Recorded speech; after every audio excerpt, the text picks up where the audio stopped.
আজকে আমরা সাইয়েদনা ওমরে ফারুকের বায়োগ্রাফি সম্পর্কে জানবো। ওমরে ফারুক রাদিয়াল্লাহু তাআলা আনহু, the super hero of this উম্মাহ। এই উম্মার সুপার হিরো তিনি। সাইয়েদনা ওমরে ফারুক কিভাবে ইসলাম ধর্ম গ্রহণ করলেন, কিভাবে বিশ্বনবীর প্রাণের কলিজার টুকরা হলেন, এটা দিয়ে আমরা শুরু করি। আল্লাহ তাআলা সাইয়েদনা ওমরে ফারুকের হৃদয়ের মধ্যে 3টা ধাক্কা মেরেছেন, ঈমানের ধাক্কা। এক হচ্ছে বিশ্বনবীর দোয়ার ধাক্কা, একই দোয়ার ধাক্কা। 2 হচ্ছে সূরা হাক্কা দিয়ে দিয়েছেন আল্লাহ এক ধাক্কা, সুবহানাল্লাহ পড়বেন না? 3 হচ্ছে সূরাতু তাহা দিয়ে আল্লাহ দিয়েছেন আরেকটা ধাক্কা। এই 3টা ঈমানি ধাক্কা যখন সাইয়েদনা ওমরে ফারুকের হৃদয়ে লাগলো, উনি পড়তে আরম্ভ করেছেন আশহাদু আল্লা ইলাহা ইল্লাল্লাহ ওয়া আশহাদু আন্না মুহাম্মাদান আবদুহু ওয়া রাসূলুহু। চিল্লায়ে পড়েন আল্লাহু আকবার। বিশ্বনবী মক্কায় বসে বসে তাহাজ্জুদের সালাত পড়ে আল্লাহর কাছে দোয়া করলেন, আল্লাহুম্মা আইজ্জাল ইসলাম বিআহাব্বির রাজুলাইনি ইলাইক। ও আল্লাহ, 2 জন লোকের নাম বলবো, 2 জনের দরকার নেই। এই 2 জনের একজনকে আপনি ইসলামের সুশীতল ছায়া তলে এনে ইসলামকে বিজয় দান করে দেন। মুহূর্তের মধ্যে দোয়াটা কবুল করে নিয়েছে কে? বিশ্বনবী বললেন, আল্লাহ 2 জনের নাম বলবো আজকের দোয়ায়। আবি জাহাল ইবনে হিশাম, হয়তো হিশামের বেটা আবু জাহেলকে আপনি ইসলামের ভিতরে নিয়ে আসেন, কিংবা ওমর ইবনুল খাত্তাব, খাত্তাবের বেটা ওমরকে আপনি ইসলামের ছায়া তলে নিয়ে আসেন। ওমরে ফারুকের জন্য দোয়াটা কবুল করে নিয়েছে কে?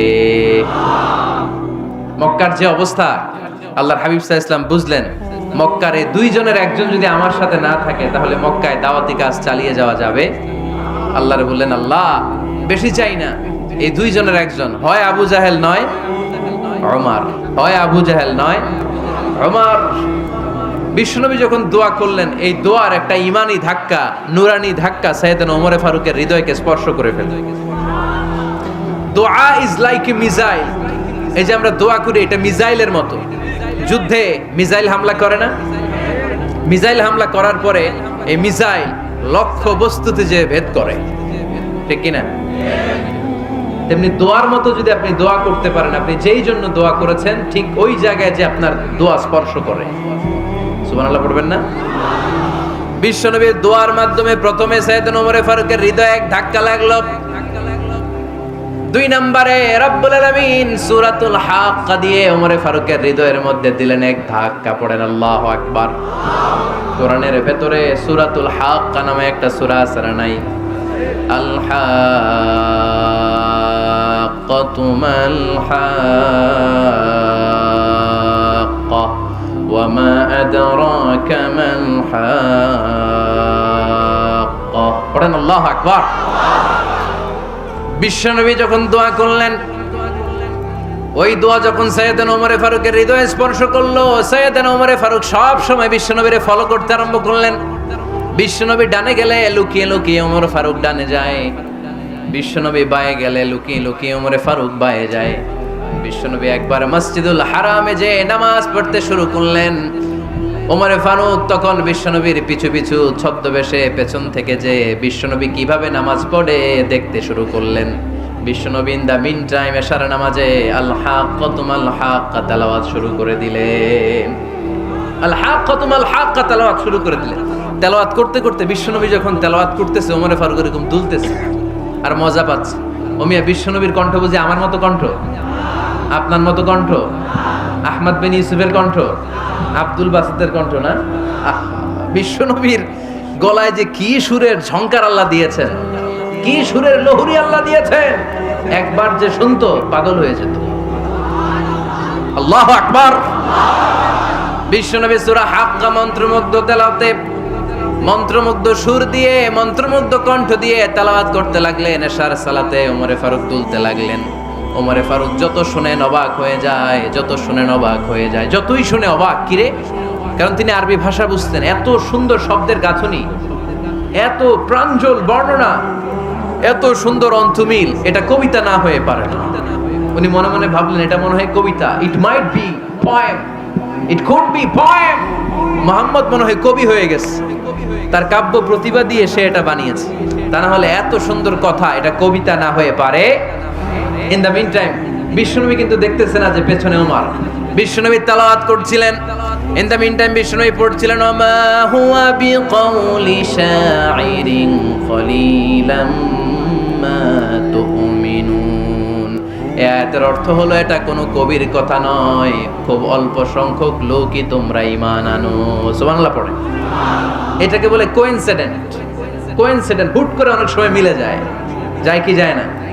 আপনি একজনের কথা ভাবতেছেন, বাজারে গেলেন, বাজারে যেই দেখেন ওই লোকটা দাঁড়ায় আছে, এরকম হয় কি হয় না? কোইন্সিডেন্ট।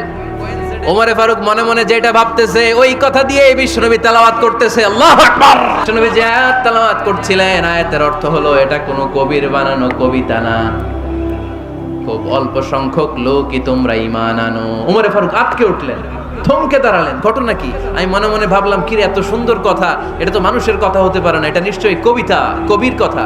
কিন্তু মুহাম্মদ এখন আবার পড়তেছে ওমা হুয়া বিকাউলি শাইর, এটা কোনো শায়েরের, কবির কথা নয়।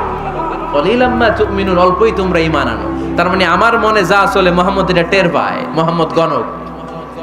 নাউজুবিল্লাহ পড়বেন না? মুহাম্মদ অনেক বড় মাপের একজন গণক।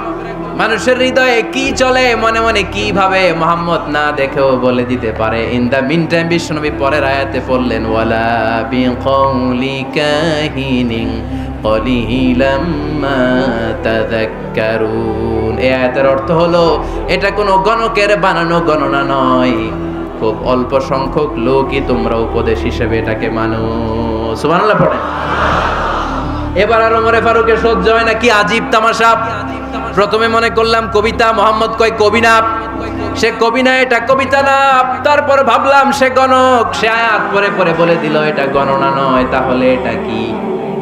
এটা কি কবিতাও না, গণনাও না, তাহলে এটা কি? বিশ্বনবী তখন বললেন তানজিলুম মির রাব্বিল আলামিন। সুবহানাল্লাহ পড়েন। পরের আয়াত ছিল তানজিলুম মির রাব্বিল আলামিন। এটা দুনিয়ার কোনো কবির বানানো কবিতা না, এটা কোনো গণকের গণনা না, এটা কোনো সাহিত্যিকের বানানো সাহিত্য নয়, এটা মহাবিশ্বের পরিচালক রব্বুল আলামিনের কাছ থেকে পাঠানো কিতাব কোরআন। সূরা হাক্কার ধাক্কায় ওমরে ফারুক কাইত। প্রথমে ধাক্কাটা লাগলো যে দোয়া। বিষ্ণুবী তাহাজ্জুদে কেঁদে দোয়া করলেন, আল্লাহ হয় আবু জাহেল রে দিবা নাইলে ওমর রে দিবা। ওই দোয়া ওমরে ফারুকের হৃদয়ে ছোঁয়া লেগেছে। এরপর হাক্কা, সূরাতুল হাক্কা দিয়ে দিলে এক ধাক্কা। এই ধাক্কা খেয়ে উথাল পাথাল হৃদয়ের মধ্যে, হায় রে এ কি বাণী, এ কেমন কথা, কে মুহাম্মদ? তারপরও শয়তানের ওয়াসওয়াসা আছে না নাই? আল্লাহ বলে যতই ওয়াসওয়াসা ওমরকে দেয়া হোক, আমি ওমরে ফারুককে এই মুসলিম উম্মতের সেনাপতি বানিয়ে ছাড়বো, আমি সেনাপতি বানাবো। এবার 3 নাম্বার ডোজ। ডাক্তারের কাছে গেলে প্রথমে দেখবেন সিম্পল ডোজ দেয়, নরমাল ওষুধ, এটাতে কাজ না হলে ডোজ বাড়ায়, একেবারে কাজ না হলে অ্যান্টিবায়োটিক মারে, আছে না নাই? আল্লাহ প্রথমে দোয়ার ছোঁয়া লাগালেন, তারপর সূরা হাক্কা দিয়ে ধাক্কা মারলেন, এরপরে রব্বুল আলামিন বলেন এবার 3 নাম্বার ডোজ সূরা তহা দিয়ে আমি তোমার হৃদয়টারে উজালা বানায় দেব রে ওমর। শয়তান ওদিক দিয়ে ওয়াসওয়াসা, খেলা দুই দিক থেকে চলতেছে। আল্লাহ তাআলা হেদায়েতের রাস্তায় টানছে, শয়তান জাহান্নামের দিকে টানছে। ঘোষণা দেয়া হলো মক্কায়, মুহাম্মদের মাথা কেটে এনে দিলে এত এত স্বর্ণ মুদ্রা দেয়া হবে। ওমরে ফারুক রাজি হয়ে গেলেন, নাঙ্গা তলোয়ার নিয়ে বিশ্বনবীর মাথা কাটার জন্য ছুটলেন। নাউজুবিল্লাহ পড়বেন না? বনু জাহরা গোত্রের এক লোক বলে, আইনা ইয়া ওমর, কই যাও? মুহাম্মদের মাথা কাটতে যাই। আরে মুহাম্মদের মাথা কাটতে যাও? তোমার বোন ফাতিমা বিনতে খাত্তাব আর তোমার বোন জামাই সাঈদ কদ সাবা, এরা তো ধর্ম ত্যাগ করে ফেলছে, এটা তো আমাদের ধর্ম ত্যাগ করে মুহাম্মদের ফলোয়ার হয়ে গেছে। আগে ওমর ঘর সামলাও, পরে মুহাম্মদের মাথা কাটতে যেও। ওমরে ফারুক অবাক হয়ে গেলেন, তলোয়ার নিয়ে বিশ্বনবীর দিকে না যেয়ে নিজের বাড়ির দিকে চলে গেলেন। বিশ্বনবীর আপন বোন ফাতিমা বিনতে খাত্তাব, বোন জামাই সাঈদ আর খাব্বাব রাদিয়াল্লাহু তাআলা আনহু, 3 জন মিলে সূরা তহা তেলাওয়াত করছিলেন। পড়েন সুবহানাল্লাহ। মক্কায় লুকিয়ে লুকিয়ে দাওয়াত হতো। খাব্বাব রাদিয়াল্লাহু তাআলা আনহু একটা চামড়ার ফলকের মধ্যে সূরা তহার কয়েকটা আয়াত এনে ওমরে ফারুকের বোন আর বোন জামাইকে শিক্ষা দিচ্ছে, ট্রেনিং দিচ্ছে। সুবহানাল্লাহ পড়েন। লুকিয়ে লুকিয়ে ওমরে ফারুক যখন ঘরে চলে আসলেন, এরা তটস্থ হয়ে গেল। সাইয়েদনা খাব্বাব বিছানার তলায় লুকিয়ে গেলেন। ওমরে ফারুক বললেন, দরজা খোলো। ফাতেমা বিনতে খাত্তাব দরজা খোলার পরে নির্মমভাবে সাইয়েদনা ওমর রাদিয়াল্লাহু তাআলা আনহু বোনের গায়ে আঘাত শুরু করে দিল। বোন জামাইকে আহত করতে শুরু করলো আর বলতে শুরু করলো, তোরা পাগল হলি কেন? কি আছে ওই মুহাম্মাদের মধ্যে? কি জাদু নিয়ে এসেছে? সে যাই বলে লোকজন পাগল হয়ে যায়, সবাই তার উপর কালিমা পড়ে ঈমান এনে ফেলে। কি এমন জিনিস তোদের কাছে আছে যেটা দেখে মুহাম্মদকে তোরা ভালোবাসলি? কি আছে? কি পড়তেছিলি আমারে দেখা। ফাতেমা বলে, ইন্নাকা রিজসুন লা ইয়ামাসসুহু ইল্লাল মুতাহহারুন। ও আমার ভাই ওমর, তুমি নাপাক। তুমি কি? লা ইয়ামাসসুহু ইল্লাল মুতাহহারুন, পবিত্রতা অর্জন না করে এই কোরআন ধরা যায় না। সুবহানাল্লাহ পড়েন। ওমরে ফারুক গোসল করে আসলেন, কারণ ধাক্কা তো আগে কয়েকটা খাইছে। কথা বোঝেন নাই বোধহয়? প্রথমে দোয়ার ধাক্কা, পরে কোন সূরা দিয়ে ধাক্কা? হাক্কা দিয়ে ধাক্কা। 3 নম্বরে এখন আরেকটা ধাক্কা খাবে। গোসল করে আসলেন। ফাতেমা বিনতে খাত্তাব বললেন, গোসল যখন করে এসেছেন, এই নেন। ওমরে ফারুক এবার চামড়ার কাপড়ের মধ্যে সূরা তহার প্রথম আয়াতের দিকে নজর করলেন। নজর করেই কোরআনের প্রেমে পড়ে গেলেন। পড়েন সুবহানাল্লাহ। ওমর ফারুক পড়তে আরম্ভ করলেন, তহা মা আনজালনা আলাইকাল কুরআনা লিতাশকা ইল্লা তাযকিরাতাল লিমান ইয়াখশা তানজিলাম মিম্মান খালাকাল আরদা ওয়াস সামাওয়াতিল উলা। সুবহানাল্লাহ পড়েন। উনি পড়তে আরম্ভ করলেন, তহা মা আনজালনা আলাইকাল কুরআনা লিতাশকা, এই কোরআনকে আমি তোমাদের হতভাগ্য জাতি হিসেবে দুনিয়ায় থাকার জন্য পাঠাই নাই। এটা রব্বুল আলামিনের পক্ষ থেকে এসেছে। যারা রবকে ভয় করে তাদের জন্য আছে উপদেশ। যিনি আকাশ বানিয়েছেন, জমিন বানিয়েছেন, ওই আল্লাহ তাআলা নিজেই এই কোরআন পাঠিয়েছে। আওয়াজ করে পড়তে হবে, আল্লাহু আকবার। উনি খুব ভালো আরবি জানতেন। সূরা তহা পড়ার পরে আর ধৈর্য ধারণ করতে পারে না। ওমর ফারুক ছোট্ট বাচ্চার মতো কান্না শুরু করে দিলেন। আল্লাহু আকবার। সূরা তহাটা হাতে নিয়ে, তলোয়ারটা হাতে নিয়ে বিশ্বনবীর দিকে ছুটতে আরম্ভ করলেন। আইনা মুহাম্মদ, কোথায় মুহাম্মদ? তোমরা আমাকে মুহাম্মাদের কাছে নিয়ে চলো। বিশ্বনবী তখন সাফা পাহাড়ের পাদদেশে দারুল আরকাম ইবনে আলকামের ঘরে লুকিয়ে লুকিয়ে কোরআনের দাওয়াত দিতেন। ওমরে ফারুককে পাগলের মতো ছুটে আসতে দেখে বিশ্বনবীর চাচা হামজা ইবনে আব্দুল মুত্তালিব বলল, নবী আপনি পালান। ওই যে খাত্তাবের বেটা ওমর আপনাকে অপমান করার জন্য, আক্রমণ করার জন্য তেড়ে এসেছে। সাহাবীরা বললেন, নবী আপনি পালিয়ে যান, আমরা সামাল দেব। বিশ্বনবী বললেন, না, আমি পালাবো না, বরং তোমরা সরে যাও। ওমর ইবনুল খাত্তাবকে আমার দরবার পর্যন্ত আসতে দাও। আমার তো মনে হচ্ছে ওই যে তাহাজ্জুদের নামাজ শেষে চোখের পানি ছেড়ে যে আমি আল্লাহর কাছে দোয়া করেছি, আজকে আমার ওই দোয়াটা কবুল হতে শুরু করেছে। আমার তো মনে হচ্ছে আমার দোয়া কবুল হবে, আসতে দাও। ওমর ফারুক এসে বললেন, আশহাদু আল্লা ইলাহা ইল্লাল্লাহ ওয়া আশহাদু আন্না মুহাম্মাদান আবদুহু ওয়া রাসূলুহু। আমি সাক্ষ্য দিলাম আল্লাহ ছাড়া কোনো ইলাহ নাই, নিশ্চয়ই আপনি আল্লাহর প্রেরিত বান্দা এবং রাসূল। পড়েন সুবহানাল্লাহ। ওমর ফারুক যখন কালিমা শাহাদা পড়ে মুসলমান হয়ে বিশ্বনবীর হাতে হাত রাখলেন, মুসলিম সাহাবীদের মধ্যে খুশি আর আনন্দের বন্যা বয়ে গেল।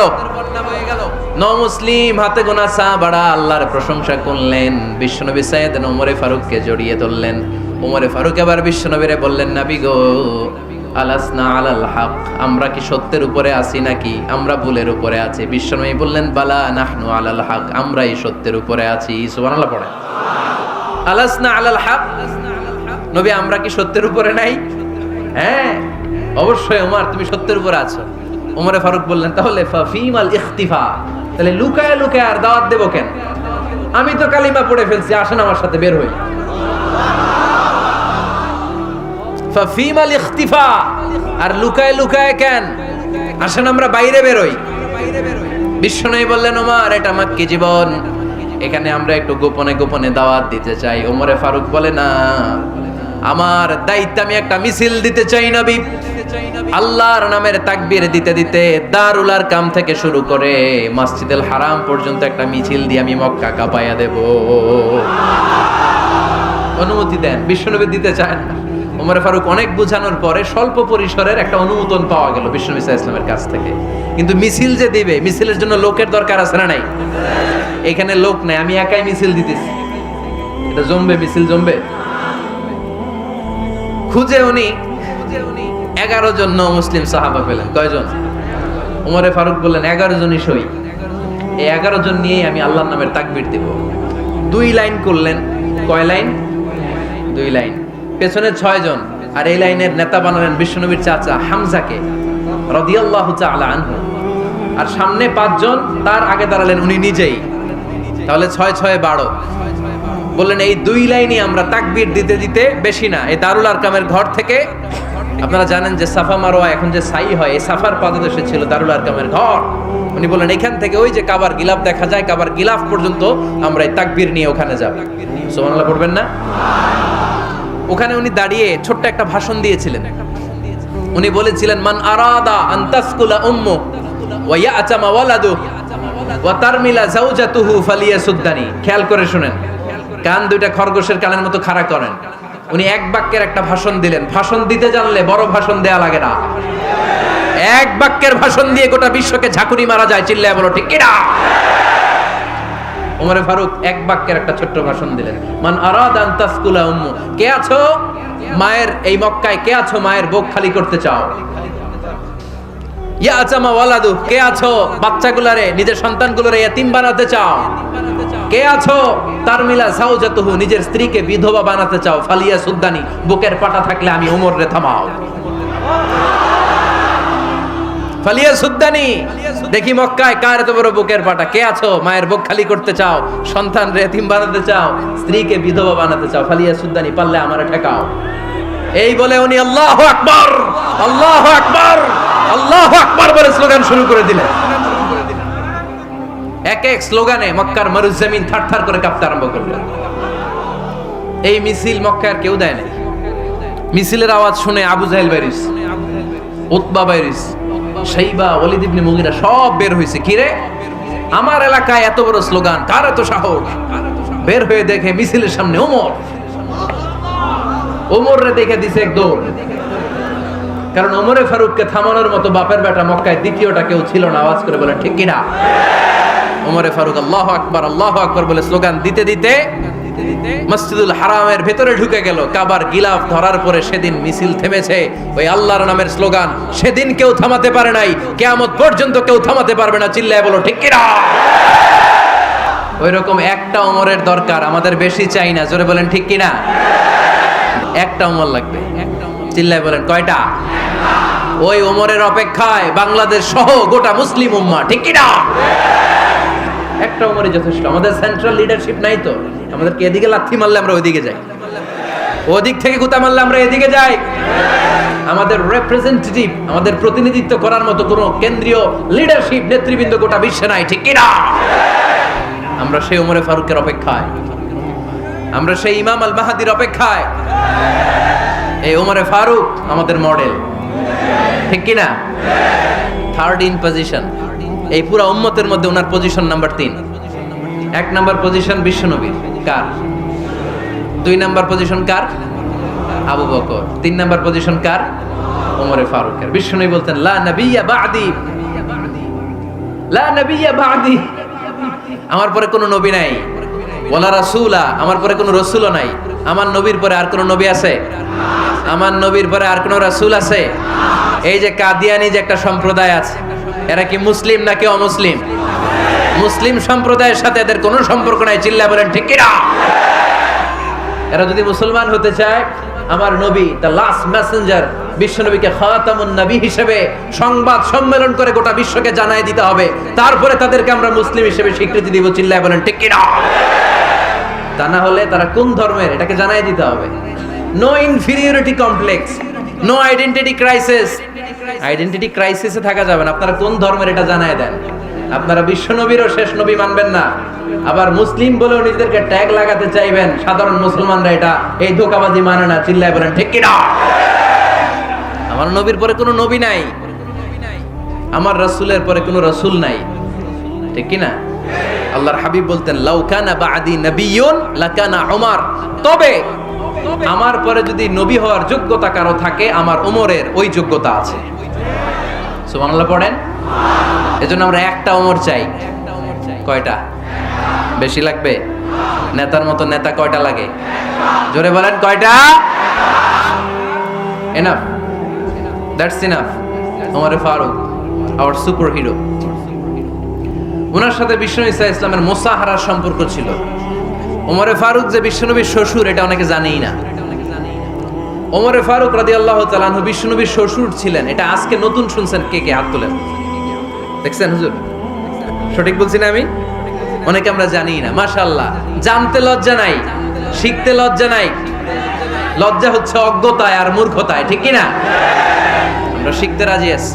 যে কথা বলে আমরা তার ছাত্র। আমার আগে হুজুর কথা বলতেছিলেন, আমরা ছিলাম ছাত্র। এখন আমি কথা বলতেছি, এখন আমরা সবাই হয়ে গেছি ছাত্র, ঠিক কি না? যিনি বলেন তিনি শিক্ষক, বাকিরা আমরা ছাত্র, ঠিক কি না? চার খলিফার দুই খলিফা, ইসলামের চার খলিফার দুই খলিফা বিশ্বনবীর মেয়ের জামাই, আর বাকি দুই খলিফা বিশ্বনবীর শ্বশুর। সুবহানাল্লাহ পড়েন। সাইয়েদনা আলী রাদিয়াল্লাহু তাআলা আনহু, সাইয়েদনা উসমান যুন নূরাইন বিশ্বনবীর মেয়ের জামাই। উসমান রাদিয়াল্লাহু তাআলা আনহুর কাছে বিশ্বনবী দুই মেয়েকে বিয়ে দিয়েছিলেন। একজন মারা যাওয়ার পরে আরেকজন। বিশ্বনবী বলেছেন এরপরে আরেকটা থাকলে ওইটারও বিয়ে দিতাম। সুবহানাল্লাহ পড়বেন না? দুইজন ছিল মেয়ের জামাই আর দুইজন ছিল শ্বশুর। সাইয়েদনা আবু বকর শ্বশুর, বিশ্বনবীর স্ত্রী আম্মাজান আয়েশা রাদিয়াল্লাহু তাআলা আনহার বাবা। বিশ্বনবীর স্ত্রী আম্মাজান হাফসা রাদিয়াল্লাহু তাআলা আনহার বাবা ছিল সাইয়েদনা ওমর ফারুক। চিল্লায় পড়েন আল্লাহু আকবার। জানো তো না পজিশন না? সাইয়্যিদু কুহুলিল জান্নাহ। জান্নাতে যত নারীরা যাবে, নারীদের সর্দারিনী হবে সাইয়্যিদাতুনা ফাতেমা রাদিয়াল্লাহু তাআলা আনহা। এই ফরিদপুরের যত ইয়াং স্টারেরা তোমরা যারা জান্নাতে যাবে, তোমাদের লিডার হবে সাইয়েদনা হাসান আর হুসাইন রাদিয়াল্লাহু তাআলা আনহুমা। আর বয়স্ক মুরব্বীরা যারা জান্নাতে ঢুকবেন, আপনাদের লিডার হবে সাইয়েদনা আবু বকর আর সাইয়েদনা ওমর ফারুক রাদিয়াল্লাহু তাআলা আনহু। সুবহানাল্লাহ পড়তে পারলেন না? ওমর ফারুক এটা সাধারণ কোনো ক্যারেক্টারিস্টিক্স নয়। ওনাকে আল্লাহ তাআলা নলেজও দিয়েছেন, আবার দিনদারিও দিয়েছেন। আমার দিনী ভাইয়েরা খেয়াল রাখবেন, কোনো আলেমের মধ্যে বা কোনো নেতার মধ্যে যদি এই দুইটার সমন্বয় আপনি পান, যে তার জ্ঞানও আছে আবার দিনদারিও আছে, he belongs the knowledge and he belongs the তাকওয়া, সে গোটা বিশ্বকে জয় করে ফেলবে, ঠিক কি না? যার মধ্যে জ্ঞান আছে, যার মধ্যে তাকওয়া আছে, তারে কেউ থামায় রাখতে পারে? ওমর ফারুককে এই দুই নেয়ামত দিয়ে ধন্য করেছে কে? সহিহ বুখারীর বর্ণনা। বিশ্বনবী সাহাবীদের সামনে একটা স্বপ্নের কথা বলছেন। বিশ্বনবী বললেন, আমি স্বপ্নে দেখলাম আমার আঙ্গুলের ফাঁকা থেকে দুধ বের হচ্ছে। আমি তৃপ্তি সহকারে দুধ খেলাম। খাওয়ার পরে দেখলাম আঙ্গুলের মধ্যে একটু দুধ লেগে আছে। আমার আঙ্গুলে অতিরিক্ত লেগে থাকা দুধটা আমি ওমর ফারুকের মুখের মধ্যে লাগিয়ে দিলাম। সাহাবারা বললেন, ইয়া রাসূলুল্লাহ, ইয়া হাবিবাল্লাহ, মাযা আওয়ালতা বিহি, এই স্বপ্নের আপনি কি ব্যাখ্যা করলেন? আমরা তো বুঝলাম না। বিশ্বনবী বললেন, আওয়ালতু বিহি আল ইলম, আমি এই দুধ দিয়ে জ্ঞানের ব্যাখ্যা করেছি, কারণ ওমরকে আল্লাহ যেই জ্ঞান দিয়েছে গোটা বিশ্বের কাউকে এত জ্ঞান দেয় না। এজন্য স্বপ্নে যদি কেউ দেখেন যে আপনি দুধ খাচ্ছেন, তার মানে আল্লাহ তাআলা আপনার জ্ঞান বাড়ায় দিবেন। ওমর ফারুককে দুধ খেয়ে অতিরিক্ত দুধের অংশটা বিশ্বনবী আবু বকর রাদিয়াল্লাহু তাআলা আনহুর মুখে দেন নাই, সাইয়েদনা উসমানের মুখে দেন নাই, আলী রাদিয়াল্লাহু তাআলা আনহুর মুখে দেন নাই। স্বপ্নে ওই অতিরিক্ত লেগে থাকা দুধটা বিশ্বনবী ওমর ফারুকের ঠোঁটের মধ্যে লাগিয়ে দিয়েছেন। এই হাদিস থেকে প্রমাণ হয় আল্লাহ তাআলা জ্ঞানের নেয়ামতে সাইয়েদনা ওমর ফারুককে ধন্য করেছেন। আবার বুখারীর বর্ণনা, বিশ্বনবী সাল্লাল্লাহু আলাইহি ওয়াসাল্লাম আরেকটা স্বপ্নের বর্ণনা দিচ্ছেন। তিনি বললেন, তোমাদের সবাইকে স্বপ্নে আমার সামনে দাঁড় করানো হলো। আমি দেখলাম তোমাদের কারো জুব্বা নাভি পর্যন্ত, কারো জুব্বা হাঁটু পর্যন্ত, কারো জুব্বা টাকনু পর্যন্ত। ওমরে ফারুককে যখন স্বপ্নে আমার সামনে দাঁড় করিয়ে দেয়া হলো, আমি দেখলাম ওমরের জুব্বা এত লম্বা, ওমর টেনে হিচড়ে তার জুব্বা নিয়ে সামনে হেঁটে যাচ্ছে। সাহাবারা বললেন, ফামাযা আওয়ালতা বিহি ইয়া রাসূলুল্লাহ, ও আল্লাহর রাসূল, এই স্বপ্ন দিয়ে আপনি কি বোঝাতে চাইলেন? আমরা কিছু বুঝলাম না। বিশ্বনবী বললেন, আউয়ালতু বিহি আদ-দীন, আমি এই হাদিসের দ্বারা দ্বীনের ব্যাখ্যা করলাম। যার জামা যত লম্বা তার দ্বীনদারি তত বেশি। সুবহানাল্লাহ আর আসতে পড়েন। স্বপ্নে দেখলেন কোন সাহাবীর জুব্বা নাবি, কোন সাহাবীর হাঁটু, কারোটা টাকনু, কিন্তু ওমরে ফারুকের জুব্বা এত লম্বা, ইয়াজুরু থাওবাহু, তিনি তার জুব্বা টেনে হিচড়ে যাচ্ছেন। বিশ্বনবী বললেন, এটা দ্বারা আমি দ্বীন, আমি তাকওয়া, দিনদারি, তাকওয়া এটার ব্যাখ্যা করেছি। তার মানে ওমরে ফারুকের তাকওয়ার সামনে সব তাকওয়া পানি হয়ে যাবে। কোন সুবহানাল্লাহ। আল্লাহ তাআলা সাইয়েদনা ওমরে ফারুককে দ্বীনের জ্ঞান দিয়েছেন, তাকওয়া দিয়েছেন।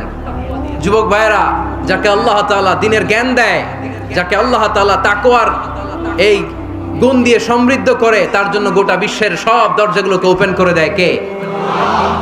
কত বড় মুত্তাকি ছিলেন সাইয়েদনা ওমরে ফারুক। মদিনার সমাজে কয়জন মুনাফিক ছিল বিশ্বনবী ছাড়া কেউ বলতে পারতেন না। বিশ্বনবী কোন সাহাবীকে মুনাফিকদের লিস্ট দিয়ে যান নাই, একজন সাহাবী ছাড়া। দেখি কেউ বলতে পারেন কিনা ওই সাহাবীর নাম? কি নাম? হুযায়ফা ইবনুল ইয়ামান রাদিয়াল্লাহু তাআলা আনহু। ওনাকে বলা হতো সাহিবু সিররি রাসূলিল্লাহ, আল্লাহ রাসূল সাল্লাল্লাহু আলাইহি ওয়াসাল্লামের গোপন তথ্যের ধারক বাহক। সুবহানাল্লাহ পড়বেন না? বিশ্বনবী ইন্তেকালের আগে মদিনার সমাজে মোট কয়জন মুনাফিক আছে এই তথ্য আবু বকরকে বলেন নাই, ওমর রাদিয়াল্লাহু তাআলা আনহুকে বলেন নাই, উসমান রাদিয়াল্লাহু তাআলা আনহু, আলী রাদিয়াল্লাহু তাআলা আনহু, আশারাতুল মুবাশশিরিনা বিল জান্নাহ কোন সাহাবীকে বলেন নাই। শুধুমাত্র কেবলমাত্র একমাত্র হুযায়ফা ইবনুল ইয়ামান রাদিয়াল্লাহু তাআলা আনহুর কাছে মুনাফিকদের লিস্টে বিশ্বনবী দিয়ে গিয়েছেন। সুবহানাল্লাহ পড়েন। মদিনায় কারা কারা মুনাফিক কেউ জানতো না হুযায়ফা ছাড়া। কে ছাড়া? নামটা আজকে মুখস্থ করেন, যাতে অন্য কোনো ওয়াজে কেউ জিজ্ঞেস করলে বলতে পারেন। মুনাফিকদের লিস্ট যে সাহাবীর কাছে বিশ্বনবী দিয়ে গিয়েছিলেন, সাহাবীর নাম কি? নাম? নামটা কেমন লাগে? ভাল লাগে? অনেকে আমারে জিজ্ঞেস করে, হুজুর আমার ছেলে হবে আগামী মাসে, একটা নাম দেন। নাম দিয়ে দিলাম হুযায়ফা। যাদের হবে ছেলে, এলাকায় যাদের নেক্সট কয়েক মাসে ছেলে হবে, খালি হুযায়ফা চলবে। কি চলবে? ভাল লাগে? নামটা ভাল লাগে? রাইখেন, অনেক সুন্দর নাম। উনিই জানতেন মুনাফিক কারা। দেখেন ওমরে ফারুকের তাকওয়ার লেভেলটা কত হাই। ওমরে ফারুক একদিন হুযায়ফা রাদিয়াল্লাহু তাআলা আনহুর কাছে গেলেন, যে বললেন, হুযায়ফা, বিশ্বনবী ইন্তেকালের আগে মুনাফিকদের নামের লিস্টটা কারো কাছে দেয় নাই, আমার জানা নাই, সাইয়েদনা আবু বকরের জানা নাই, কোন সাহাবীর জানা নাই, তুমি ছাড়া। আমি তোমার কাছে জানতে চাই, আমি ওমরের নামটা ওই মুনাফিকদের খাতায় আছে কিনা আমার একটু বলো। আমার ওমরের নামটা ওই মুনাফিকদের লিস্টিতে একটু আছে কিনা, নামটা একটু বলো। যদি থাকে আমি ভালো হয়ে যাব। আমি নেফাকি দূর করে পাক্কা মুমিন হতে চাই। আমার নাম যদি মুনাফিকের লিস্টে থাকে আমি তো শেষ। হুযায়ফা চোখের পানি ছেড়ে দিয়ে বলে, আমিরুল মুমিনিন, কেমন প্রশ্ন করলেন আপনি? আপনি বিশ্বনবীর শ্বশুর, এই উম্মতে আপনার পজিশন 3 নাম্বার।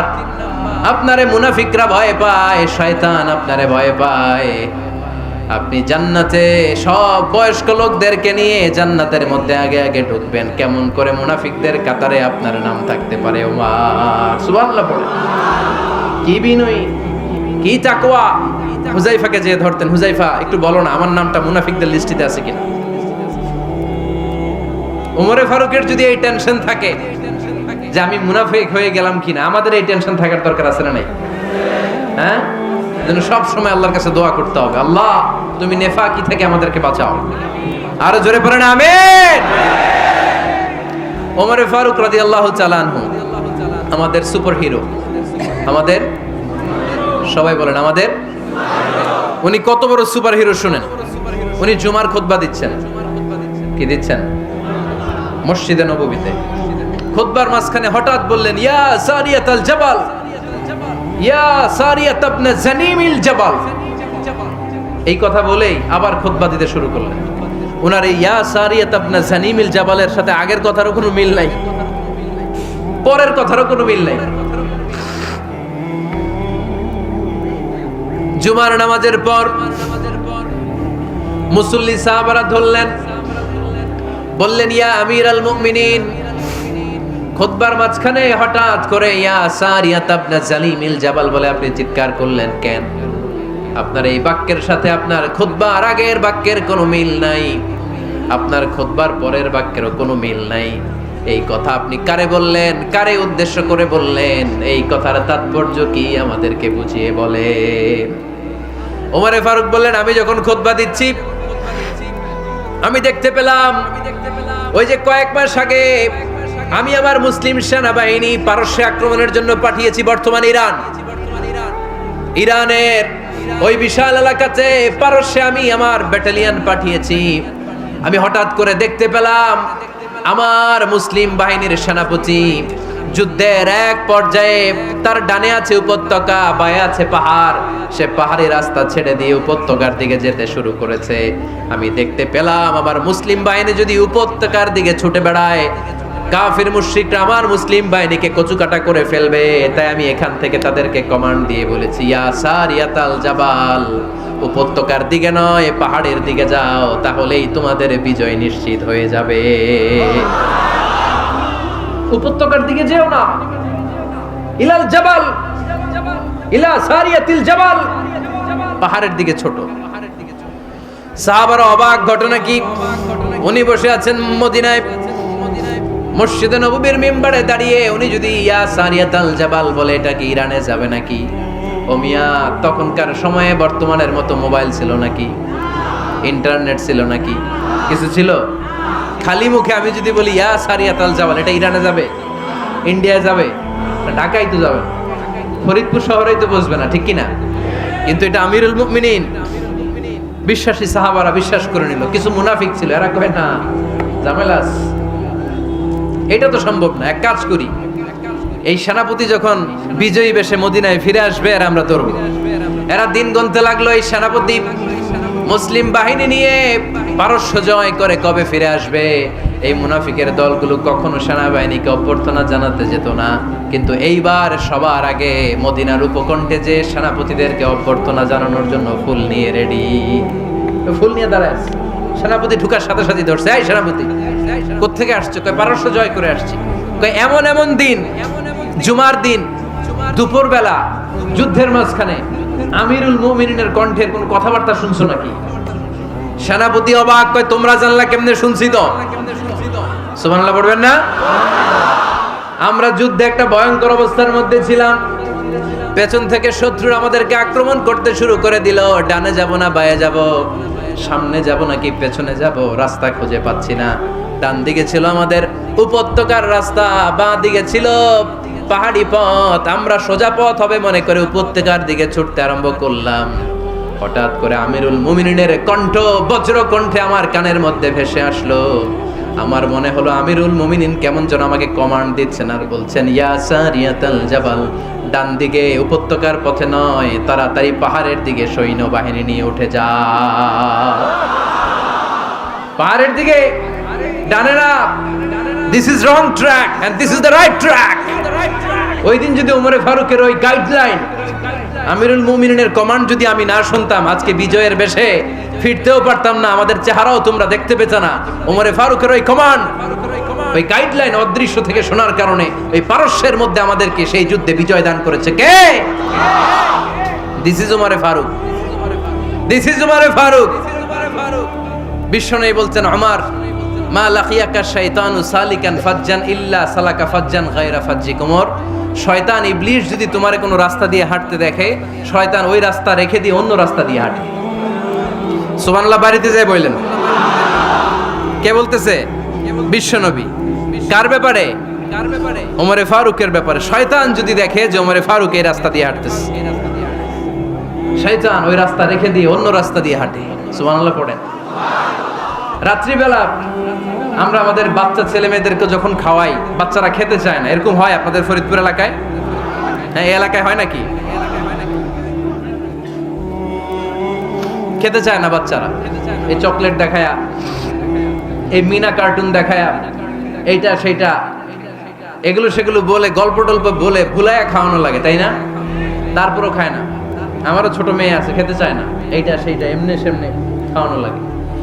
তো শেষে না পেরে মা বাবা বলতে বাধ্য হয়, ওই যে ভূত আসতেছে, ভূত, তাড়াতাড়ি তাড়াতাড়ি খাও, নাহলে যে ভূত ধরবে তোমার। ওই যে বাঘ আসতেছে, বাঘ, তাড়াতাড়ি খাইলে নাহলে বাঘে কামড়াবে। বলি না আমরা? আপনারা কি বলেন? ভূত। আর কি বলেন? হ্যাঁ হ্যাঁ, আচ্ছা। এক এক জায়গায় এক একটা আমরা বলি ভূত আসবে, বাঘ খাবে, ভাল্লুক খাবে, তাড়াতাড়ি খাও। মদিনাতে যখন ওমরে ফারুক আমিরুল মুমিনিন, মদিনার মায়েরাও বাচ্চাদেরকে খাওয়াতে পারতো না, ছোট্ট মেয়েদেরকে খাওয়াতে পারতো না, খাওয়া নিয়ে যন্ত্রণা করতো। বাচ্চারা যখন মদিনায় খেতে চাইতো না রাত্রি বেলায়, মদিনার মায়েরা বলতো তাড়াতাড়ি খাও, হা হুয়া ইয়াতি উমর, হা হুয়া ইয়াতি উমর, তাড়াতাড়ি খা, নাইলে ওই যে ওমর আসতেছে, Umar. This is our super hero সাইয়েদনা ওমর ফারুক রাদিয়াল্লাহু তাআলা। শুধু শয়তানি ভয় পেত না, মুনাফিকরাও ভয় পাইতো, জমের মতো ভয়। শুধু তাই না, আমাদের আম্মাজান বিষ্ণু ইসা ইসলামের স্ত্রীরাও ওমর ফারুককে ভয় পেতেন। সুবহানাল্লাহ কবেন না? মাঝে মাঝে বিষ্ণু ইসা ইসলামের সাথে আম্মাজান আয়েশার ঝগড়া হতো, হতো না? তো আল্লাহর হাবিব ইসা ইসলামের সাথে আম্মাজান আয়েশার ঝগড়া হতো। তো একদিন ঝগড়া হয়ে দুইজন রেগে আছে। খবরদার দুইজন রেগে থাকবেন না, আবার একজন রাগলে আরেকজন থেমে যাবেন, কারণ এই ছোট্ট ঝগড়া থেকে এটা অনেক সময় বিচ্ছেদের দিকে গড়ায়। আমার প্রিয় ফরিদপুরবাসী, ভাবি রেগে গেলে আপনি রাইগেন না, ওই দিন আপনি একটু ঠান্ডা থাকেন। আবার আপনি রেগে গেলে, আমার মাইকের আওয়াজ যদি ভাবিরা শুনেন, আপনারা রেগে যায় না, একটু ঠান্ডা থাকবেন। দুইজনে রেগে গেলে তো তৃতীয় বিশ্বযুদ্ধ শুরু হবে, তাই না? একজন রেগে গেলে আরেকজন ঠান্ডা, কারণ এই সামান্য ঝগড়া থেকে ইগোর কারণে এটা বিচ্ছেদ আর ডিভোর্স পর্যন্ত গড়ায়। আর শয়তান এখানে উস্কানি দেয়, কারণ ইমানদারদের ফ্যামিলি ভাঙতে পারলে শয়তান সবচেয়ে বড় খুশি হয়, আর ইমানদারদের ফ্যামিলি টিকে থাকলে খুশি হয়ে যায় কে? আম্মাজান আয়েশা রাদিয়াল্লাহু তাআলা আনহার সাথে বিষ্ণু ইসা ইসলামের ঝগড়া হতো মাঝে মাঝে। একবার ঝগড়া হলো, বিষ্ণু ইসা ইসলামও রাগ, আম্মাজান আয়েশাও রাগ। তো বিষ্ণুই বললেন, আয়েশা ঝগড়া করে আর কতক্ষণ থাকবো, আসো মিটমাট করি। আয়েশা রাদিয়াল্লাহু বললেন, ঠিক আছে মিটমাট করব। তো বিষ্ণু ইসা ইসলাম বললেন, মিটমাটের জন্য কারে ডাকবো? ওমরে ডাকি। কয় না, ওমরে না, ওমর গালিজ, ওমর অনেক রাগে, আমার ডর লাগে। কয় তাহলে তোমার আব্বারে ডাকি। কয় ডাকেন। কি খুশি, মেয়েদের মধ্যে অভ্যাসটা আছে না নাই? তাহলে তোমার আব্বারে ডাকি, ডাকেন। ডেকে নিয়ে আসা হলো। আবু বকর রাদিয়াল্লাহু তাআলা আনহু দাঁড়ালেন, আম্মাজান আয়েশা দাঁড়ালেন, বিশ্বনবীও দাঁড়ালেন। বিশ্বনবী বললেন, আয়েশা তোমার আব্বা আসছে, এবার ঘটনা খুলে বলার পালা, তুমি বলবা নাকি আমি বলবো? আম্মাজান আয়েশা বললেন, আপনি বলেন, তবে ওয়ালা তাকুল ইল্লা হাক্কান, যেটা ঘটছে ওইটাই বললেন, মিথ্যা কথা কইেন না। আবু বকর রাদিয়াল্লাহু তাআলা আনহু রেগে মেগে আগুন। কি এই কথা তুমি কেমন করে বলো? বিশ্বনবীকে মিথ্যা কথা কখনো বলবে? রেগে মেগে দিলেন মেয়ের গালে এক চড়। বানিয়ে বলতেছি না, মুসনাদ আহমদ ইবনে হাম্বলের হাদিস। বাবার হাতের থাপ্পড়কে আম্মাজান আয়েশা উল্টে বললেন। সাইয়েদনা আবু বকর রাগে গড়গড় করছেন, আবার মারার জন্য তেড়ে গেলেন। এবার বাঁচার জন্য আম্মাজান আয়েশা বিশ্বনবীর পিছনে যে আশ্রয় নিলেন, বিশ্বনবী বাঁচানোর জন্য দুই হাত মেলে দাঁড়িয়ে গেলেন। পড়েন সুবহানাল্লাহ। বিশ্বনবী যখন দুই হাত মেলে দাঁড়িয়ে গেলেন, সাইয়েদনা আবু বকর রাদিয়াল্লাহু আনহু থেমে গেলেন। সাইয়েদনা আবু বকর রাদিয়াল্লাহু তাআলা আনহু ঘর থেকে বের হয়ে বারান্দায় দাঁড়ালেন। পড়েন সুবহানাল্লাহ। এবার বিশ্বনবী আম্মাজান আয়েশার কাছে যেয়ে বলেন, ইয়া আয়েশা কাইফা রাআইতিনি আনকাসতুকি মিনার রাজুল, দেখছো কেমনে বাঁচাইলাম? আমি না থাকলে ভর্তা বানাই ফেলতো আজকে। আমি বাঁচাইছি তোমারে, আমি, আমার লগে ঝগড়া করো তুমি। লজ্জায় পড়ে আম্মাজান আয়েশা খিলখিল করে হেসে দিলেন, বিশ্বনবীও হেসে দিলেন। দুইজনের হাসির মধুর আওয়াজ শুনে সাইয়েদনা আবু বকর বাইরে থেকে অবাক, কিরে এতক্ষণ না ঝড় তুফান, এখন দেখি হাসি। সালাম দিয়ে অনুমতি নিয়ে ভিতরে ঢুকলেন। ঢুকে দেখেন আম্মাজান আয়েশাও হাসে, বিশ্বনবীও হাসে। এ হাসি দেখে আবু বকর রাদিয়াল্লাহু আনহু হেসে দিলেন। আরশের উপর থেকে খুশি হয়ে গেলেন কে? এবার সাইয়েদনা আবু বকর রাদিয়াল্লাহু তাআলা আনহু বললেন, ইয়া রাসূলুল্লাহ আশরিকানি ফি সিলমিকুমা কামা আশরাকতুমানি ফি হারবিকুমা। ও নবী, যুদ্ধ লাগলে, দুইজন যুদ্ধ লাগলে মীমাংসার জন্য যেমনি আমারে ডাকেন, এরকম হাসি আর আনন্দের মুহূর্তেও আমারে একটু ডাকেন। আশরিকানি ফি সিলমিকুমা কামা আশরাকতুমানি ফি হারবিকুমা। নবী, আপনাদের মধ্যে ঝগড়া লাগলে সন্ধি করার জন্য আমারে যেমনি ডাকেন, আপনাদের হাসি খুশি আনন্দ খুনসুটি এই মজাদার মুহূর্তগুলোতে আমারে বঞ্চিত রাখেন না, আমার একটু ডাকেন। সুবহানাল্লাহ পড়েন। এই মুসনাদে আহমদ ইবনে হাম্বলের হাদিস শোনার উদ্দেশ্য হচ্ছে, বিশ্বনবী প্রথমে ওমর ফারুকের নাম বলেছিলেন। সাইয়েদনা আয়েশা বলে, না আমি ডরাই। হাইবাত, দিস ইজ কল্ড হাইবাত ওমর। একবার বিশ্বনবীর সব বিবিরা ধরলেন, ও নবী আমাদেরকে এটা দেন, ওইটা দেন, ঘরে এইটা নাই, ওইটা নাই, ওইটা নাই। বিশ্বনবীকে আমার কাছে কিচ্ছু নাই, যদি এমনি আমার বউ হয়ে থাকতে চাও থাকো, তাহলে তা না হলে যা লাগবে কিনে দেবো, সাথে সাথে তালাকও দিয়ে দিব। কিছু দিতে পারবো না, আমার নাই তো, সামর্থ্য নাই। কিন্তু বিবিরাও ছাড়ে না, এটা দেন ওইটা দেন। বিশ্বনবী রহমতের নবী, বিবিদেরকে বুঝাতেও পারেন না, বিবিরা আবদার করতেছে নবী এটা লাগবে ওইটা লাগবে। ইন দ্য মিন টাইম বিশ্বনবী একজনের সালাম শুনতে পেলেন, কে যেন দরজায় দাঁড়িয়ে বলতেছে আসসালামু আলাইকুম। বিশ্বনবী দরজার দিকে তাকালেন, তাকিয়ে বললেন ওয়া আলাইকুম আসসালাম, আর বুঝতে পারলেন এটা আমার ওমরের সালাম। সালাম দেওয়ার পরে বিবিদের দিকে তাকায় দেখে একজন বিবিও নাই, সব অন্দরমহলের ভিতরে দৌড়। সুবহানাল্লাহ পড়তে পারলেন না? This is our super hero Omar. এরকম ওমর একটা লাগবে, চিল্লায় বলেন কয়টা? একটা ওমর গোটা বিশ্বকে সোজা করে দিবে। একটা ওমর সবল আর দুর্বলের সব পার্থক্য দূর করে দিবে, মাজলুমের উপর জালিমের অত্যাচারের অবসান ঘটায় দিবে, গোটা বিশ্বটাকে সাম্য, মৈত্রী, ভালোবাসার ইনসাফ দিয়ে পরিপূর্ণ করে দিবে। সেই ওমরের অপেক্ষায় আমরা। নিজের ছেলেকে 80টা বেত মেরেছেন। কয়টা? 80টা বেত মেরেছে। এই ব্যাপারে অনেকগুলো বর্ণনা পাওয়া যায়। সবচেয়ে সহিহ বর্ণনা হচ্ছে মুয়াত্তা ইমাম মালিকের বর্ণনা। ওমরে ফারুক রাদিয়াল্লাহু তাআলা আনহুর ছেলে আব্দুর রহমান মারুফুন বিআবি শাহমা ছিলেন মিশরে, ওখানে নাবিজ খেয়েছিলেন। নাবিজ হচ্ছে আরব দেশের লোকেরা দুধের মধ্যে শক্ত খুরমা রাত্রেবেলা ঢেলে দিত, ঢেলে দিলে সারা রাত ওই খুরমার রসটা দুধের সাথে মিশে দুধটা লাল হয়ে যেত। এটারে সকালবেলা খেত, খুব সুস্বাদু, এটাকে বলে নাবিজ। কিন্তু এটা রাতে ভিজাইলে সকালেই খাইতে হয়, রেখে দিলে আবার একটু সমস্যা হয়, এটা অনেকটা তারির মতো হয়ে যায়, মাতলামি চলে আসে। তো ওমরে ফারুকের ছেলে নাবিজ খেয়েছেন, মদ খাননি, নাবিজ। কিন্তু নাবিজ খাওয়াতে সাকরান চলে এসেছে। সাকরান চলে আসাতে এটা যখন প্রমাণিত হয়েছে, আমর ইবনে আস রাদিয়াল্লাহু তাআলা আনহু নাকি 80 বেত মেরেছেন মিশরে। কয় বেত?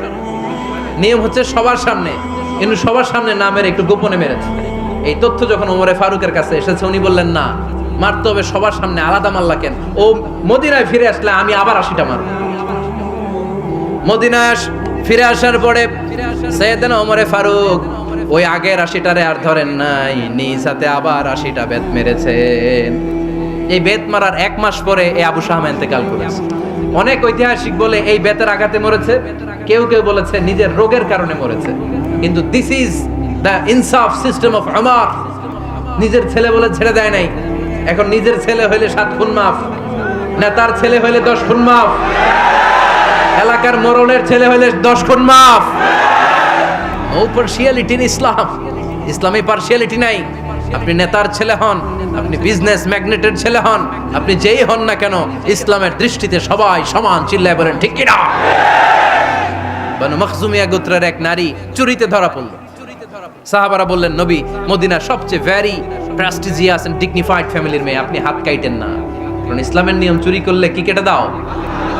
বিশ্বনবী বললেন, বলো কি? হাত না কাটার জন্য তোমরা আমাকে রেকমেন্ড করছো? এটা আল্লাহর আইন, পৃথিবীর কেউ রেকমেন্ড করলো শোনার ক্ষমতা আমার নাই, কারণ আইনটা দিয়েছে কে? লাউ কানাত ফাতিমাতু বিনতি মুহাম্মাদিন সারাকাত লাকাতা মুহাম্মাদুন ইয়াদাহা।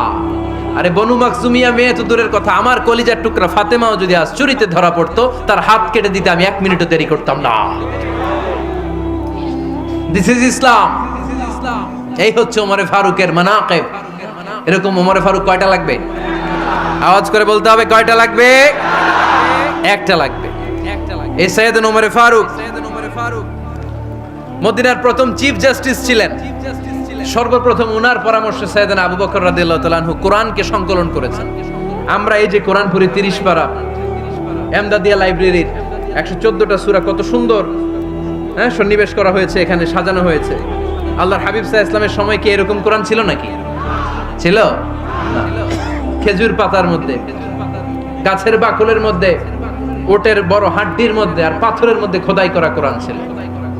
সাইয়েদনা আবু বকরের সময় রাদিয়াল্লাহু তাআলা আনহুর সময় যুদ্ধ হলো, 70 জন হাফেজ সাহাবী ইন্তেকাল করলেন।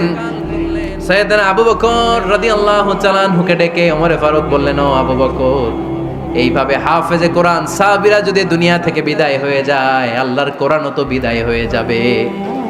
আমার পরামর্শ হলো আপনি সব বয়োজ্যেষ্ঠ সাহাবীদেরকে একসাথে করে কোরআনের সব কাগজগুলোকে একসাথে করে একটা নির্ধারিত কপির মধ্যে কোরআনকে সংকলন করে ফেলে। সাইয়েদনা আবু বকর বললেন, যেটা আমার নবী করে না এটা আমি কেমনে করি? কিন্তু ওমরে ফারুক নাচরবান্দা বলে না, এটা করলে কোনো খারাপ হবে না, ভালোই হবে।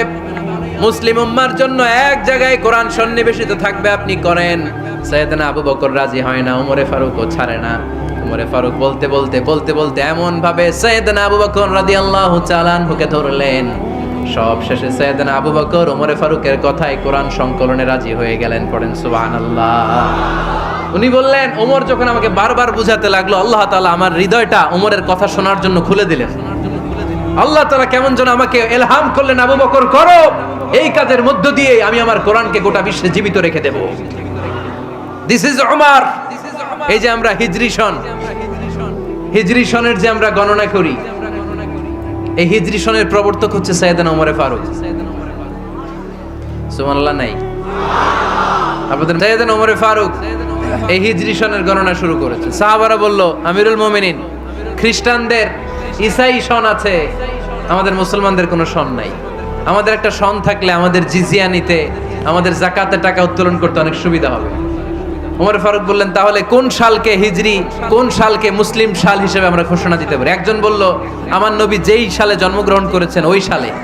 ওমর ফারুক বললেন, না, আমার নবীর জন্ম আমাদের জন্য খুশির দিন, কিন্তু এটা আমাদের জন্য প্রেরণা নয়, প্রেরণা নবীর কাজে, ঠিক কিনা? আরো কিছু সাহাবারা বলল, তাহলে যেই সালে আমার নবী ইন্তেকাল করেছে ওইটারে প্রথম সাল ধরেন। ওমর ফারুক বললেন, না, যেদিন তিনি ইন্তেকাল করেছেন এটা আমাদের দুঃখের দিন, এটা আমাদের প্রেরণা নয়। আমাদের প্রেরণা হচ্ছে বিশ্বনবীর ত্যাগ, তিতিক্ষা আর কাজের মধ্য দিয়ে। জোরে কোন ঠিক কিনা? ওমর ফারুক বললেন, যেদিন বিশ্বনবী ইসলাম রক্ষায় নিজের মাতৃভূমি ছেড়ে মক্কা থেকে মদিনায় গিয়েছেন, ওই দিনটাকে হিজরি প্রথম দিন ধরে আমরা হিজরি সাল গণনা করে শুরু করে দেব। ওইটাই হচ্ছে হিজরি সন। সেখান থেকে হিজরি সনের প্রবর্তন করেছেন সাইয়েদনা ওমর ফারুক রাদিয়াল্লাহু তাআলা আনহু।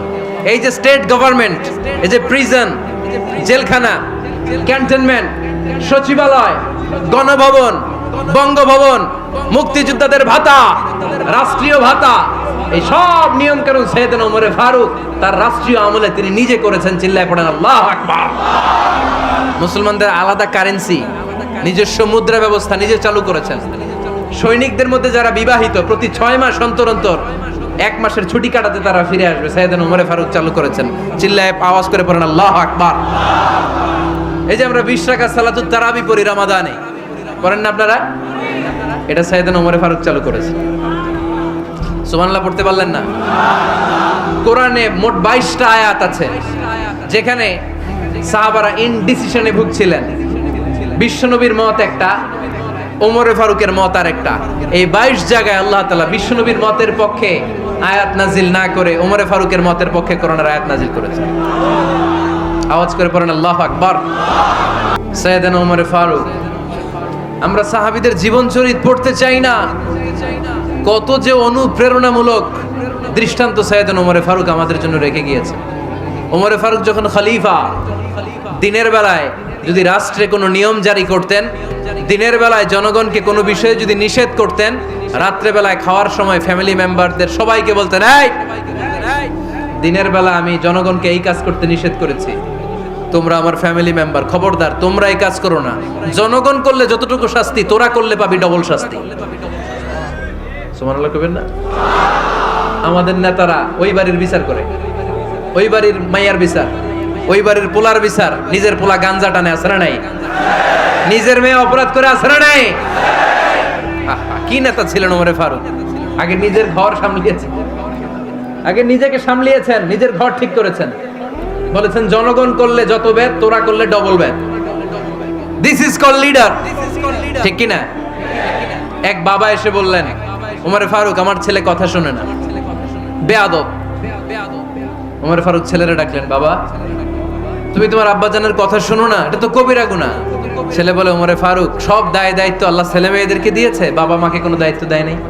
ওমর ফারুক বললেন, অবশ্যই দায়িত্ব দিয়েছে। তাহলে বলেন আমার বাবার দায়িত্ব কি? উনি বললেন, প্রাইমারিলি প্রথমত 3 দায়িত্ব। আইয়ান তাকিয়া উম্মা, পৃথিবীর প্রতিটি বাবার উচিত ছেলেদের মেয়েদের জন্য ভালো মায়ের ব্যবস্থা করা। 2 নম্বরে আইয়ুহসিনা ইসমা, সুন্দর তার একটা নাম রেখে দেয়া। 3 নাম্বার ইউআল্লিমাহুল কিতাব, তার আল্লাহর কিতাব শিক্ষা দেওয়া। এবার ছেলেকে আমার আব্বা 3টার একটাও করে নাই। এবার ওমরে ফারুক রেগে গেলেন, বাবার কাঁধে ধরলেন, বললেন তুই ছেলের জন্য বিচার নিয়ে আসলি, তোর 3টা দায়িত্বের একটাও তুই পালন করিস নাই। ছেলে বলে আমিরুল মুমিনিন, আমার মা নর্তকী, আমার মা মাজুসি, আমার মায়ের মধ্যে কোনো আদব কাদব নাই, সুন্দরী দেখে আমার মারে বাবা বিয়ে করছে, আমার মায়ের কাছ থেকে জীবনে কিছু শিখি নাই। 2 নাম্বার সাম্মানি খানফাসা, আমার বাবা আমার নাম রেখেছে চামচিকা। কি নাম রাখছে? এটা নাম হইলো একটা, এরকম উল্টাপাল্টা নাম আছে না নাই? না, এগুলো রাখবেন না। আব্দুল্লাহ রাখবেন, আব্দুর রহমান রাখবেন, আর একটা কি বলছি আজকে, হুযায়ফা রেখে দিয়ে পারবেন।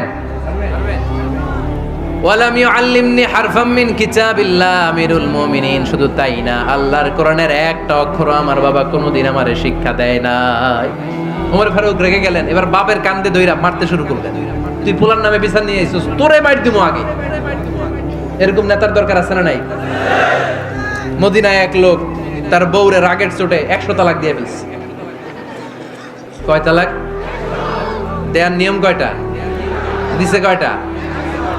এবার স্ত্রী কাঁদতে কাঁদতে এসে বলে আমিরুল মুমিনিন দেখেন, আমার স্বামী আমারে রেগে মেগে 100 তালাক দিছে। ওমর ফারুক বললেন দইরা নিয়ে এটারে নিয়ে আসা হলো। ওমর ফারুক বললেন কয়টা তালাক দিয়েছো? কয় 100টা। কেন দিছো? কয় মাথা গরম আছিল। এরকম আছে না? তালাক দেওয়ার সময় সব তালাক, তুই তালাক, তোর মা তালাক, তোর বোন তালাক, সব তালাক। তালাক দিবে ওয়াইফ রে, দিতেছে সবাই রে। তোমারে ফারুক বললেন দিবে 3টা, 100টা দিলা কেন? কয় মেজাজ গরম ছিল। কয় দাঁড়া, আত-তালাকু মিন শাআইরিল্লাহ, তালাক হচ্ছে আল্লাহর দেয়া বিধানের একটা নিদর্শন, এটা নিয়ে তুই খামখেয়ালি করলি। আমার রায় শোন, আমার রায় হচ্ছে 3 তালাকে তোর বউ তালাক, বাকি 97 তালাক তোর পিঠের উপরে পড়বে। এরকম বিচারের দরকার আছে না নাই? এরকম দৃষ্টান্তমূলক বিচার যদি বাংলার জমিনে দেয়া হতো, আর কোন নারী ধর্ষিতা হতো, আর কোন নারীকে অ্যাসিড মারা হতো, আর কোন নারী যৌতুকের জন্য কান্না করতো? একটা আমল লাগবে, বেশি না। কয়টা লাগবে?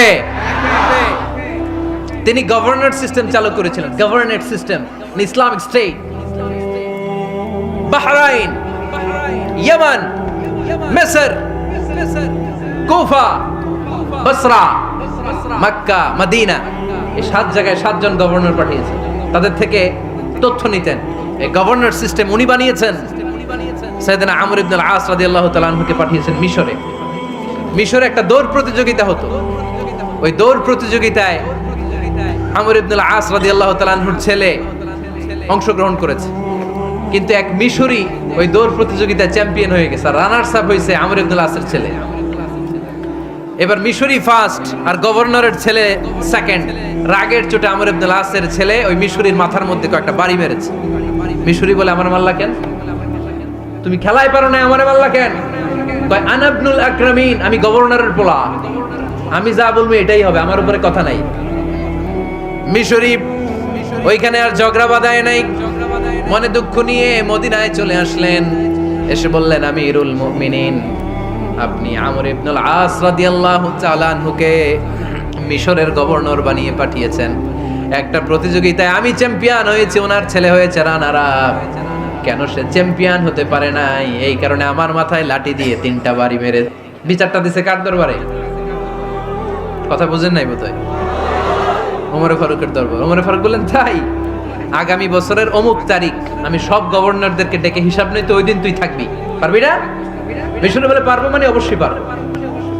ওই দিন 7 রাজ্য থেকে 7 গভর্নর হাজির, গভর্নরদের ছেলেরাও হাজির, মিশরীয় হাজির।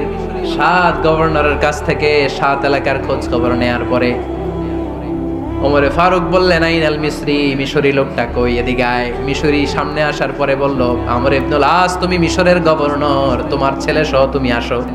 আমর ইবনুল আস এসে সামনে বসে রইলেন। এবার বললেন ও আমর ইবনুল আসের ছেলে, তুমি নাকি ইবনুল আকরামিন গভর্নরের ছেলে, তুমি যা বলবা মিশরে নাকি তাই হবে, তোমার নাকি অনেক দাপট। নিজে একটা লাঠি এনে মিশরীর হাতে দিয়ে বলল, এবার তোর মাথায় যতটা মারছে তুই ততটা গুনে গুনে মার। আমি দেখবো, আমর ইবনুল আস দেখবে, আমর ইবনুল আসের ছেলেরে তুই এখানে মার। সে বলতেছে থাক, আপনি বলছেন এতেই যথেষ্ট, মারা লাগবে না, আমি মাফ করে দিলাম। ওমরে ফারুক বলল খবরদার, মার মার ওর মাথার মধ্যে।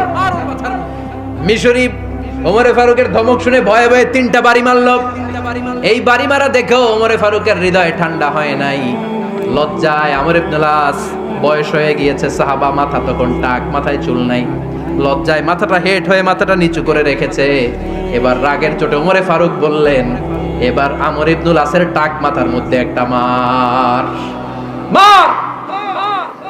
কেন ছেলেকে শিক্ষা দিতে পারে নাই? ইয়া আমর ইবনুল আস, মাতা জাআলতুমুন নাস আবিদা, তোমরা কখন মিশরীদেরকে নিজেদের দাস বানায় নিলা? ওয়াকাদ ওয়ালাদাতুম উম্মুহুম আহরারা, আর ওদের মায়েরা তো ওদেরকে স্বাধীন সন্তান হিসেবে প্রসব করেছে। মানুষদের উপর ক্ষমতাগিরি করার জন্য গভর্নর পাঠাই নাই। খবরদার, জনগণ তাদেরকে দেখভাল করার জন্য তোমাদেরকে পাঠানো হয়েছে, তাদের উপর কোনো অত্যাচার করার জন্য নয়। চিল্লায় বলেন ঠিক কিনা? এরকম নেতা কয়টা লাগবে? কয়টা? ওই নেতার নাম কি? ওমর। হ্যাঁ, হুয়া ইয়াতি ওমর। 22 জায়গায় বিশ্বনবী কয় একটা, ওমরে ফারুক বলে আরেকটা। আল্লাহ বলে বিশ্বনবী আপনার পক্ষে আমি আয়াত নাজিল করতে পারলাম না, আমি ওমরের পক্ষে নাজিল করে দিলাম।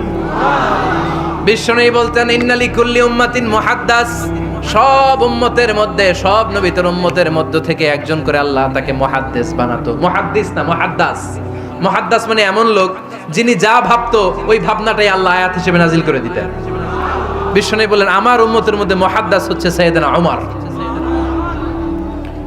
মদিনার সবচেয়ে বড় মুনাফিকের নাম আব্দুল্লাহ ইবনে উবাই ইবনে সালুল, সব মুনাফিকদের সরদার, কিন্তু এই মুনাফিকের ছেলেটা হলো পাক্কা ইমানদার। এই ছেলের নাম হলো আব্দুল্লাহ। আওয়াজ করে বলেন ছেলের নাম কি?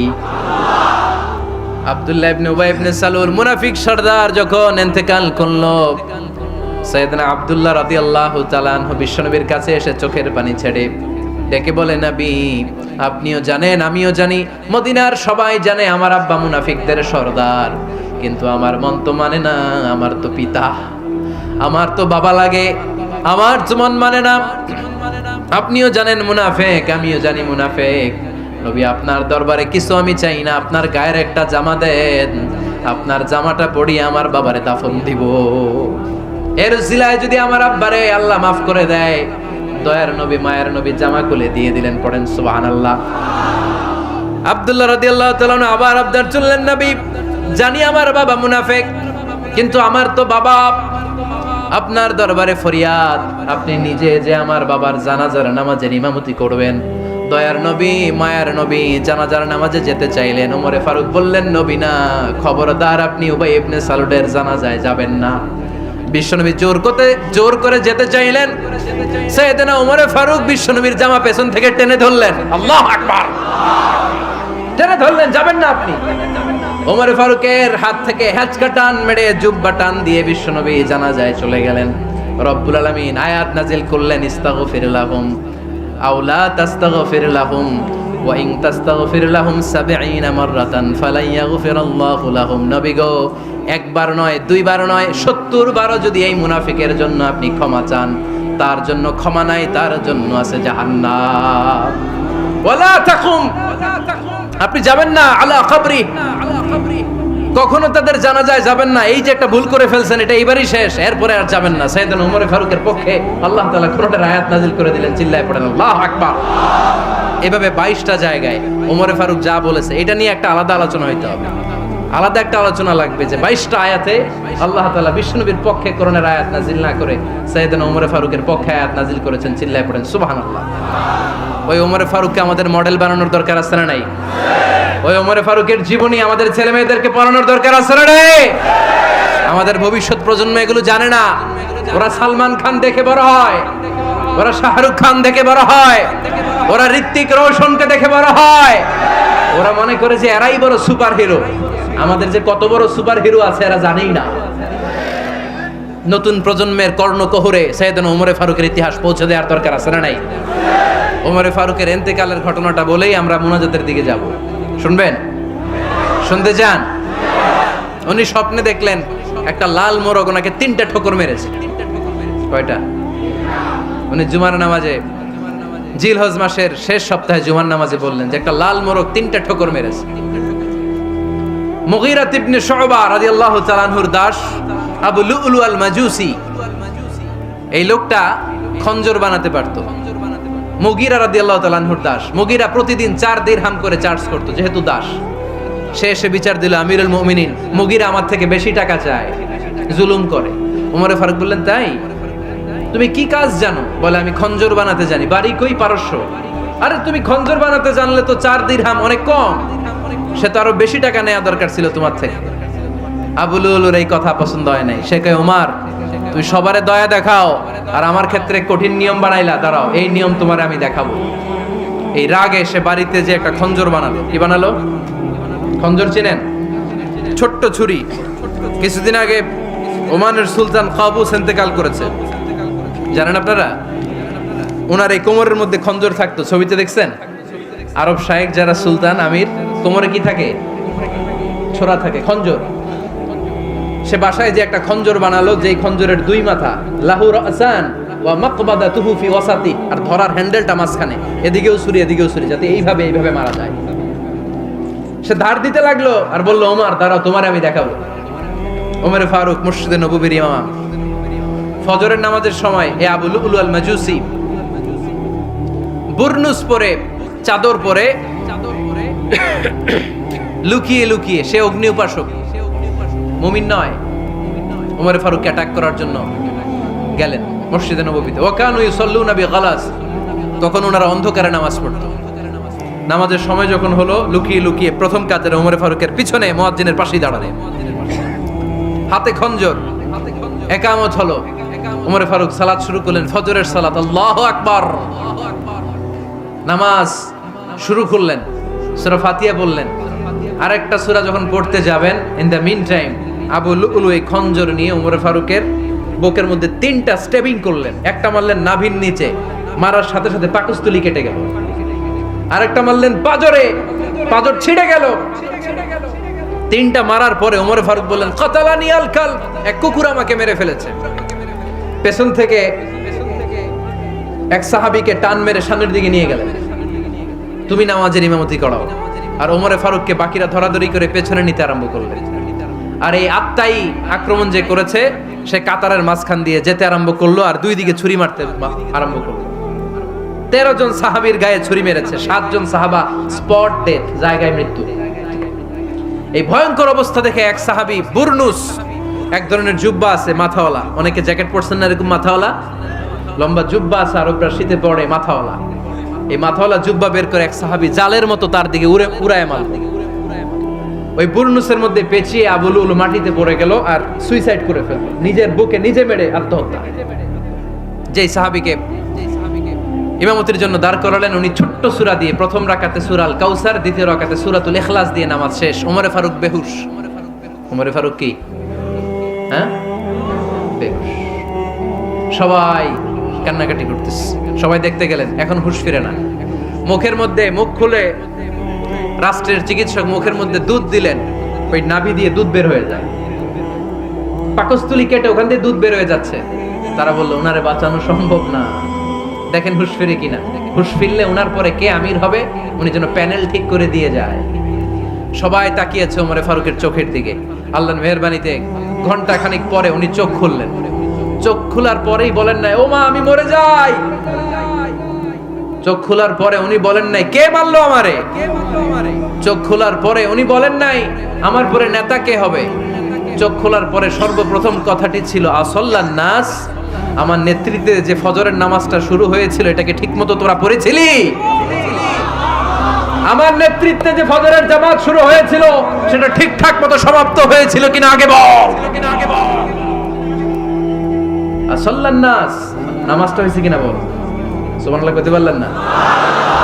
This is Umar, hour super hero. নেতা অনেকগুলো লাগে না, এরকম নেতা একটাই যথেষ্ট, যে গোটা বিশ্বকে কাঁপায় দিতে পারে। চিল্লায় বলো ঠিক কিনা? আমরা চাই আমাদের ছেলেগুলো ওমরে ফারুকের মতো বড় হোক। আমরা চাই আমাদের ছেলে মেয়েগুলো খাব্বাব, খুবাইব, সাইয়েদনা আলী, উসমান, আবু বকর রাদিয়াল্লাহু তাআলা আনহুর অনুসরণে বড় হোক, ঠিক কিনা?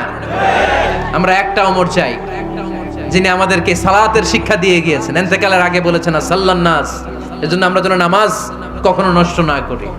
আল্লাহর জমিনে দিন বাস্তবায়ন আসাদ্দুহুম ফি আমরিল্লাহি ওমর রাদিয়াল্লাহু তাআলা আনহুর মতো এত কঠোর কেউ ছিলেন না। তাই দিন বাস্তবায়নে আমরা যেন কাউরে ছাড় না দেই। সবার আগে আল্লাহর দিন, সবার আগে আল্লাহর কোরআন, সবার আগে আমার ইসলাম, ঠিক কিনা? চাইলেই কেউ এদেশ থেকে ইসলামরে মিটাই দিতে পারবে না। যে দেশে আল্লাহু আকবার ধ্বনির সাথে সাথে সূর্য উঠে যায়, আল্লাহু আকবার ধ্বনির সাথে সাথে সূর্য ডুবে যায়, সে দেশে আর কিছু থাকবে না থাক আমার ইসলাম থাকবেই, আর কিছু থাকবে না থাক আমার কোরআন থাকবেই। সে ইসলামের সাথে থাকতে রাজি আছেন তো? কোরআনের সাথে থাকতে রাজি আছেন তো? আল্লাহ আমাদের সবাইকে কবুল আর মঞ্জুর করে নেয়। আমরা পড়ি